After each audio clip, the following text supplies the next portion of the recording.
Well, when did we meet?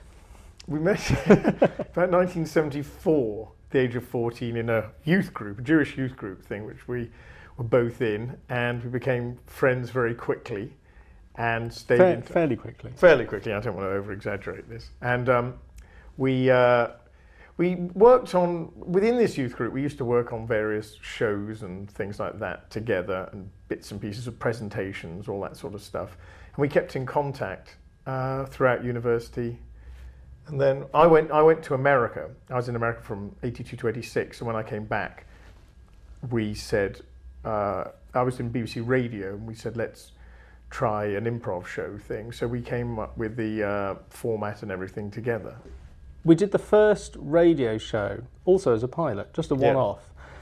And the buzz that generated was enormous. It was absolutely fantastic. And partly, I was going to say, was because of the cast. Yeah, it was amazing. Dan had assembled the dream cast, which was John Sessions and Stephen Fry. And remember, this is before Stephen was very famous. And Lenny Henry and Dawn French. And I think people forget that. And that was a stellar just cast. went, I've died and gone to heaven. I mean, you know, and I also thought, oh, this is easy. And then we could never get them back on again. We've tried and tried to get Dawn and Lenny back on, and they wouldn't do it. But they were great in the pilot, and they were really, really good. And actually, the pilot, we could have cut 2 shows out of that, I think. I mean, the radio thing was great. I can't believe you're still thinking in those terms. Although, interestingly, I found a piece recently, for, you know, our script from the pilot. There were only about 6 games in it. I mean, it was just, you know, very, very few things. Well, I always remember there was a piece in after the radio ones where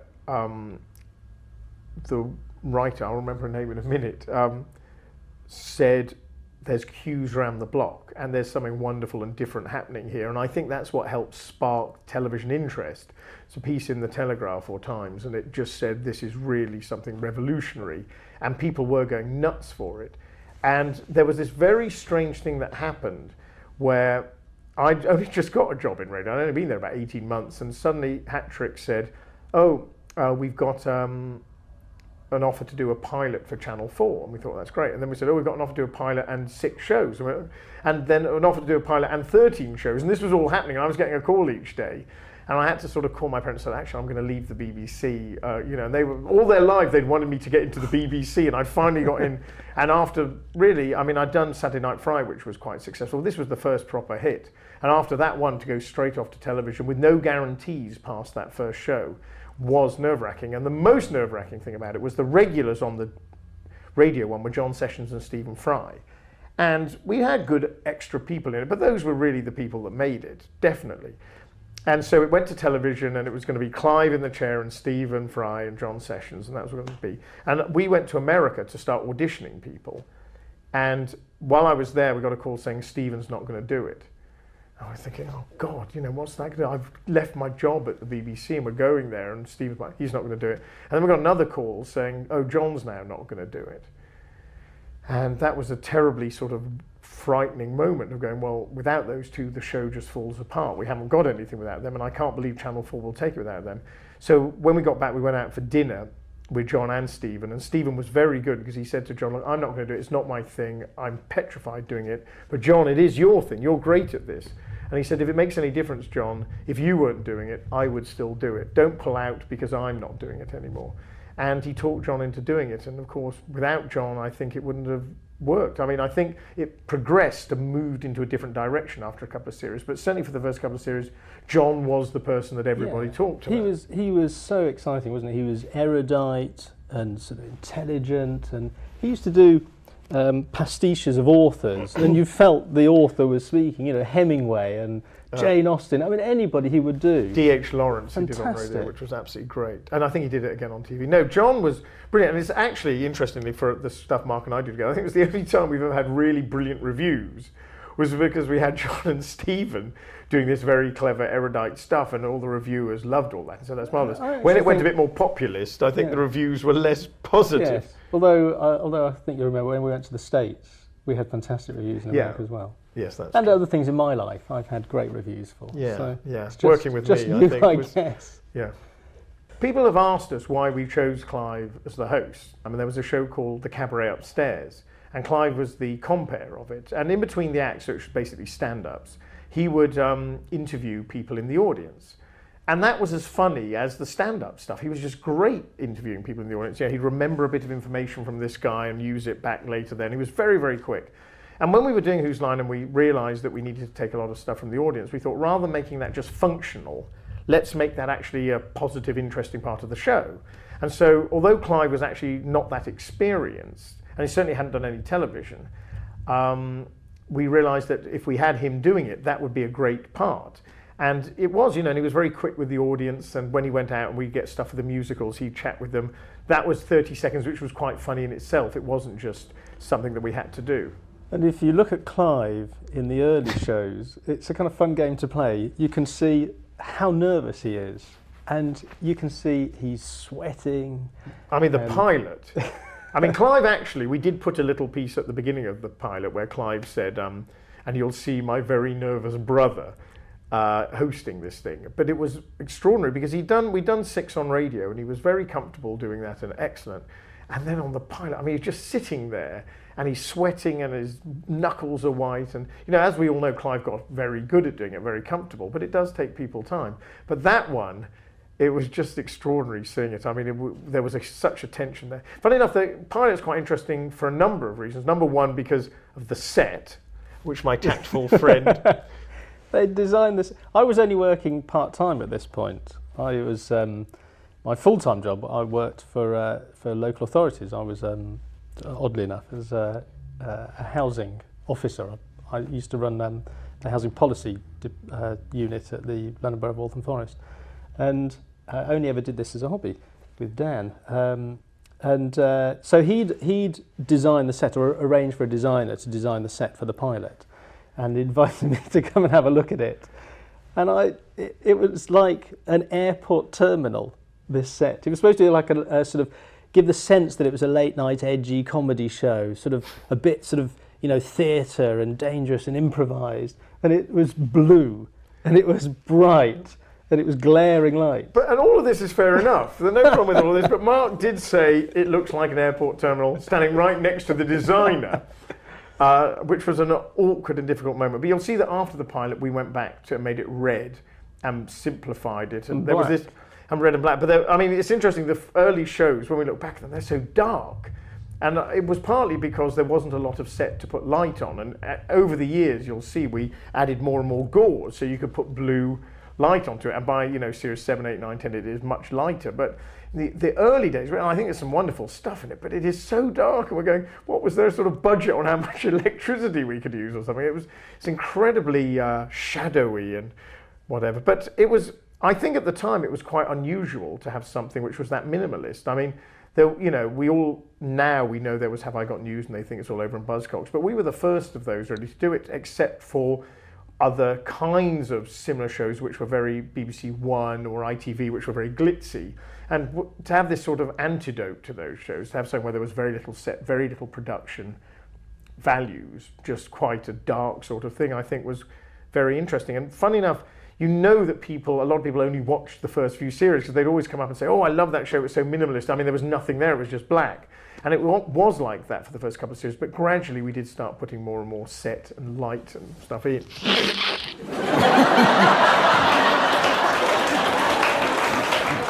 On the radio, everyone used to say, oh, was it weird then taking it to television? But to be honest, it was weird taking it to radio because my experience of it was on stage. So you take something to radio, it means you immediately couldn't do anything visual. You couldn't do props, you couldn't do the film dub, and a lot of the comedy is visual. So it had to be of its nature very verbal. When we went to, if you look at the pilot, there's a game we play called Party Quirks.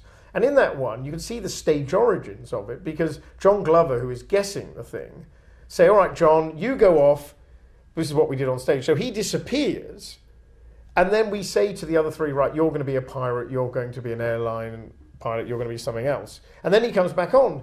And it's very un-TV. It's sort of, we're just doing what we did on stage. And we realised once we got that going for the first show that the way around that was to give people envelopes and put it up on the screen so the person didn't have to walk off the set and not hear something, which is a very, very theatrical device. And actually, the other thing, if you notice about the pilot, is it's the only show where they don't read the credits on the British shows.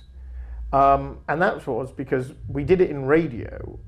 In radio, at the end of a show, somebody will say, and that was Whose Line Is It Anyway, starring Stephen Fry and John Sessions, the producer was Dan Patterson, blah, blah, blah, and they'll do that. And we thought, then when we were there, we had an announcer doing that, and Stephen, I think it was, said, oh God, it just seems so dull at the end of this show, why don't we get one of us to do it? And then we said, well, let's do it as a prize and give you a style to do it in, and that came out of that. And the rest, they say, is boring. Yeah. Well, and then, when we did the first show on TV, we said, well, you can't read the credits on TV. It just seems ridiculous. So we gave the pilot in without that.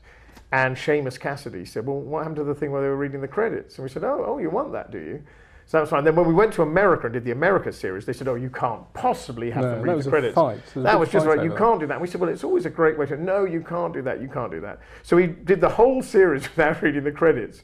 And then they came to us and said, we feel it's such a shame they're not doing something at the end because people will switch off. Is there something you could do? And we said, well, no, we've recorded it all now, and you told us not to. So if you look at the America series, from the second series onwards, we did do the reading of the credits again, but that was only after enormous fun. One of the interesting facts about the radio show, for connoisseurs out there, is that I used to sit next to Clive Anderson at the desk. And one of the great losses, I always thought, when it transferred to television, was that I was moved away from Clive at the desk and shoved in a back room somewhere. Yeah, there was locked a lot in of a cupboard. Thought that went into that, and decided that Mark was probably better not on stage. But that he used to score it. Mark, radio tradition, we did kind of score it. So Mark was sitting there, and he was on headphones to me, and he'd score it, and Clive would then look at what Mark had done and said, the winner is so and so. And actually, when Clive is on the shows himself and he's writing, he did in a way kind of try and say who had won. But probably not as well as I did. Not as well as you did. And it got very surreal with Clive. I mean, it was this thing of saying you've got 1 million points, you've got one. But there was an interesting thing with Clive, which was he could sort of get away with it, but I think it helped the whole show was whenever they tried to do improv shows before that, they didn't have it as a host and performers like a game show, a quasi-game show thing. It was just a troupe. So they would come on and say, okay, can we have something from the audience, shout something out, okay, we're going to do this as Shakespeare, okay, here we go. There was just a little element of smugness about it, which I think you don't get in the theatre because you're there as part of the audience. But when you're watching it on television, I think you do, it just feels a little bit smug, I think is the right word, even though it's not deliberately like that. And I think by having Clive put it on them, they became the victims. So it was like this thing of Clive would be, in a way, being slightly mean to them, and you felt a sympathy with them, and it's like, wow, how are they going to do this? Because we put this on them rather than, okay, we're going to show you how great we are. There was the Clive playing sort of Mr. Nasty, and then they do it, and Clive would always say, that was the worst example of that I've ever seen. I'm giving you no points. So his slightly undercutting of it, I think, helped that edge. I think it helped sympathise with the performers. And I mean, it was all genuinely improvised. The question we get asked most, and we always have done, is was it genuinely improvised? And we used to say, you've got an audience member sitting in Clive's shot. You can see, we'd always keep those in. If somebody shouted out and he's sitting just there, we would keep that. Or occasionally we got a shot of the person shouting it out, and they would always say, I can't believe it's improvised, it's too good. And occasionally some of the performers would say, oh, I'm getting all these things saying it's too good, why don't you keep in the bits that are bad? And occasionally when it was a show that wasn't very good, we did keep in the bits that were bad. And everyone would say, oh, that wasn't a very good show. I mean, it was this catch-22 that if it was good enough to be really wonderful and entertaining, people thought it was too good to be improvised. But the truth was, it was 100% improvised. We used to just take it as a compliment. If the public was saying, oh, surely that's not improvised, then I think that was absolutely down to the performers being fantastic. And we used to really go out of our way to make sure that they hadn't seen the props, that they didn't know the stuff. We would rehearse it in the afternoon, so we'd get the cameras into position, but it was always giving them different stuff to what they would get that night. So they'd know they were playing film and theatre styles, or they know they were playing World's Worst, but we'd give them a different one to do in the afternoon, so that you really got the spontaneity and the danger in the evening. And it worked, because I think there might have been once or twice when something inadvertently was repeated, and it just was never as good the second time. It was always better if you really got their initial reaction to it. So we went out of our way to make sure that it was genuinely improvised. If you look at the very early shows, the suggestions that they were given from us, sort of from the show itself, were very simple, very plain. Like a pirate. There's one by Jonathan Pryce, I think, is just a pirate. That's all he was. Yeah, it was in Party Quirks. Yeah, and later on, we started realising, well, something happens here. If you watch an improv show in the theatre, it's a different audience every night. So if they come in and shout out porn film, it doesn't matter because that audience hasn't seen porn film. But on TV, you have to assume that everybody is watching all the shows, which in certain cases is not a correct assumption, but let's assume they're all watching all the shows. It does mean that you've got to have different suggestions. You can't do porn film because we've done porn film. I mean, even so, Ingmar Bergman and Nativity and amateur productions came up a lot.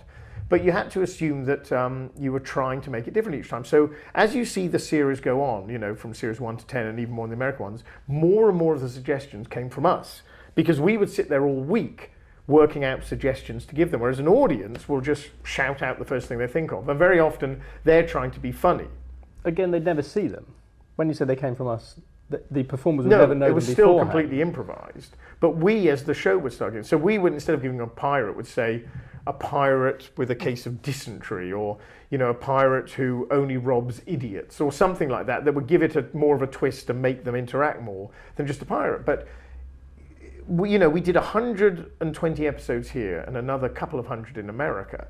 And in that amount of stuff that you're doing, it became harder and harder to do things that they hadn't done before. And also you get audiences come along, like with a rock band, who want their greatest hits. So they're shouting out Nativity because they've seen Tony and Josie do Nativity before, and they think, oh, that's great. So they shout it out because they want to see it again. And it's fine, but you can't keep having the same thing. So it is a difference to the theatre. And the other thing I was going to say, you haven't asked me, but I am going to say, this is the biggest thing, I think, difference between doing it in theatre and doing it on TV, is you can go along to a theatre improv troupe and see them. They may be great and they may be bad. And on a night they're bad, you've paid your 10 quid, you've had your drinks, you're part of the audience, you've had a nice night out, it doesn't matter. On TV, you can't go to the commissioning editor and say, oh, sorry, the show didn't work tonight. We haven't got a show. It always had to work. You've got to have a show at the end of it. So it means that it can't be all right. It means there's all sorts of things that stem from that. You've got to have the best performers. You know, people sometimes say, why didn't you have so-and-so? Why didn't you take more risk? But the truth of the matter is, it only worked with people who were great. You had to make sure that the games you did would work. Because if we did a game that didn't work, that was fine. If you did 2 games that didn't work, everyone would start losing confidence in it. The performers would start losing confidence, so they'd go very sweary or very big or druggy or whatever it was. And so it puts the bar up there, so any clever stuff that anyone comes out afterward doesn't really work. So you always had to make sure that if we had a new game to try, we'd always put it in between 2 games that we knew would work. And there were some episodes, I remember very clearly there was one where we'd done about 8 episodes and Mark said, oh, we got this one in the bag. And for some reason after that, no other game worked. And we used to have this. That's at least 12 or 15 years. I know, I've been harbouring that. But there was this sort of cycle. It wasn't my fault. No, it's coincidence. It is coincidence. It's jinxing the thing. But there was a cycle of confidence. No, you just said jinxing it. No, it wasn't my fault. No, it wasn't. Well, scotch that. But sometimes if they were going really well, it would go like that and spiral up. And if it was going very badly, it would spiral down. And it was very difficult once it was spiraling down to get it back going again. Everybody, and the audience would lose confidence. And we have this rule, which was that on a good night, everything goes well. It's a sort of truism, but it was the case. On a bad night, everything would go badly. So just at the point where you're desperate for a good suggestion to get this game going, someone in the audience will shout out a crap suggestion, which Clive will then take, give it to them. Or there would be something where they quoted a Beatles lyric, and we can never get Beatles lyric. And so we'd have to stop and say, don't do that. And at which point, Clive and all the performers would then start thinking it was terribly amusing to pick up on this thing that we couldn't use. So you'd have an hour of stuff about Beatles lyrics that we knew we couldn't use. But it was that thing, the show had to work. That was it. And fear, everything was based on fear, that at the beginning of the night you had blank slate, there was nothing, and you had to have something at the end of the night. Nobody has more to fear than the producer. I used to look young. Look at me now. This is because of Whose Line, the fear of doing all of these shows. We're both only 28. Yeah, it's true. Actually, I'm 27. You wish.